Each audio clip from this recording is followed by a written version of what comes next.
okay, I get what he's saying there. And anyone who has gotten to his level, obviously has to have a commitment to what they're doing. But again, like he's saying, I watch film on my own.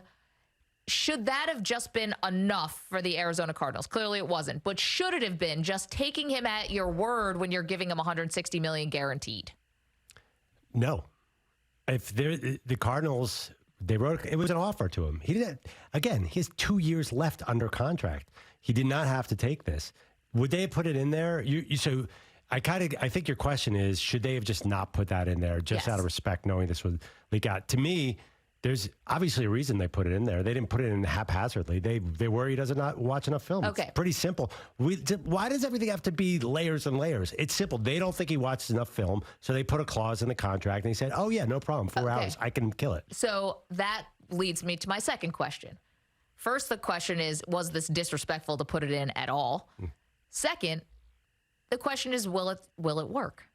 And first of all, how do you even quantify that it's going to work? Like, how are they going to know that he's watching more tape? Why? Because he's going to be able to call out more coverages? Or, like, what are the tangible ways that Cliff Kingsbury et al. Are going to know that he was actually watching outside of giving him a pop quiz? I'm saying, like, how would you know in the course of the game whether or not he actually studied the film, looked at it, studied it, internalized it, committed to memory, all of that stuff?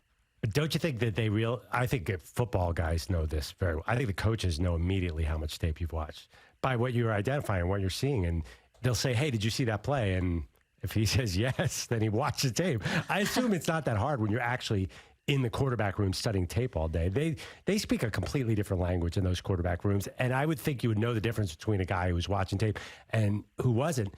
Yeah, obviously they think he wasn't watching tape. Is there any? And he just said he was. Debate?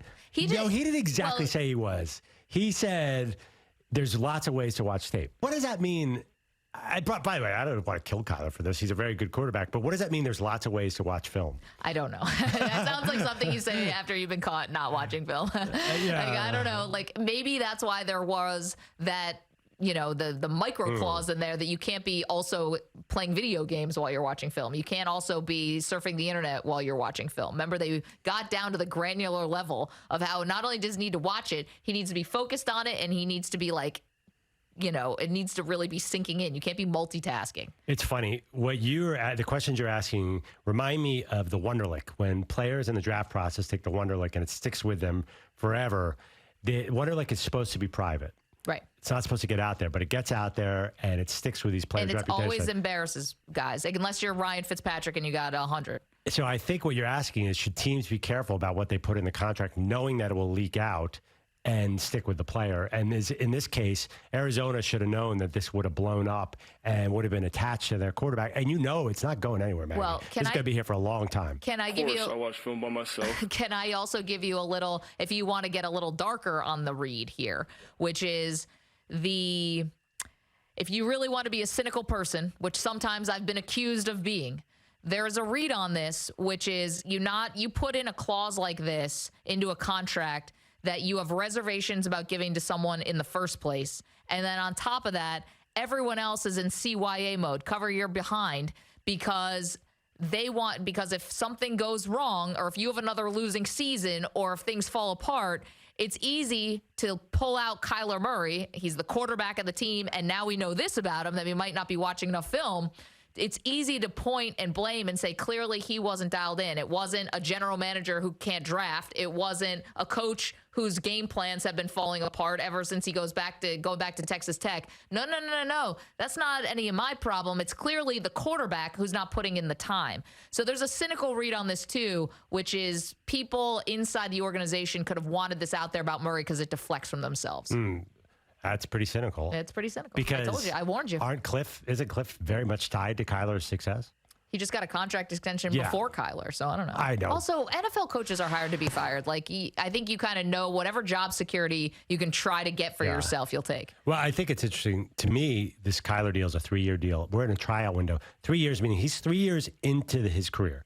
Right. 3 more years, and they're going to decide. That's basically the original rookie contract he signed. That's only going 6 years. This is the opposite of the Patrick Mahomes contract, which is forever. In perpetuity. This is much closer to the Derek Carr contract, which came out with this gigantic number. Now that it turns out to be like a 1-year deal. So I think this is not a 1-year trial by any means for Kyler. But I think the window is short. I think Arizona is saying, hey, we got to make this happen with Cliff Kingsbury and Kyler Murray, and we got to do it 1, 2, or 3 years. So there's 2 reads on that. Yes, it protects the team a little bit if the quarterback ends up not living up to their side of it. But the quarterback also is going to want a shorter contract because Kyler Murray has all the confidence in the world. He's betting on himself. He wants to go back to the market before he's 30 so that he gets another bite at the apple, a third bite at the apple. Definitely. Dak Prescott did this too. He got half the guaranteed money in Deshaun Watson. I'm sure he went into that room asking for Deshaun Watson money. Right, but he knows that the shorter the contract, the more likely it is that he'll get a big contract if he's on the lower side of 30 than on the bad side of 30. But do you really think Kyler Murray, at this point of his career, looks at it like that? Like he's... I think his agent probably does. I don't know. I don't know if Kyler Murray has that much confidence that he's going to be getting another $200 million contract. He was pretty adamant. He could have done like Lamar Jackson and held out and got a gigantic deal, or Dak Prescott. He bid on this deal early with a little less money. I don't think he thinks that way. I mean, okay. Brings us to our third question about this Kyler Murray.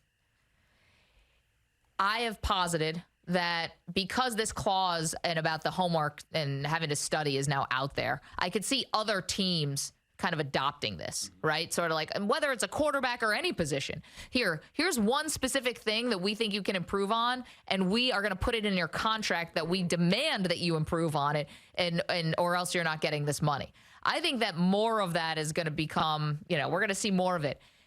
Does that just further fray the relationship between players, star players, or any player, and teams? Because does anyone looking at this Kyler Murray situation think that the Cardinals and Kyler Murray have this awesome relationship? It started with a guy scrubbing his social media and ended with somebody leaking that he doesn't study.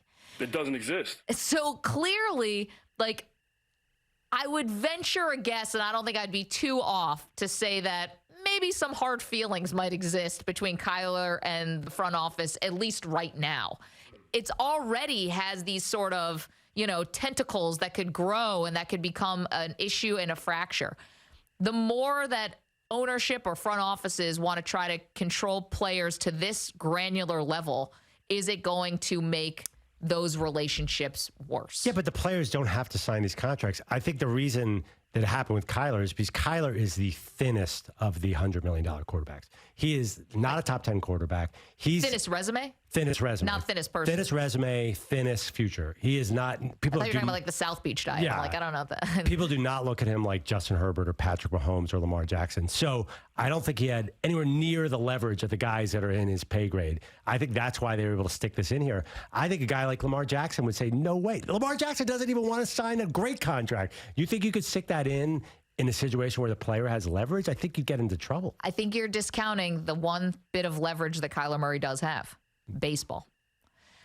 The idea that, and listen, how real or not, good luck, you're going to get some money out of the Oakland A's.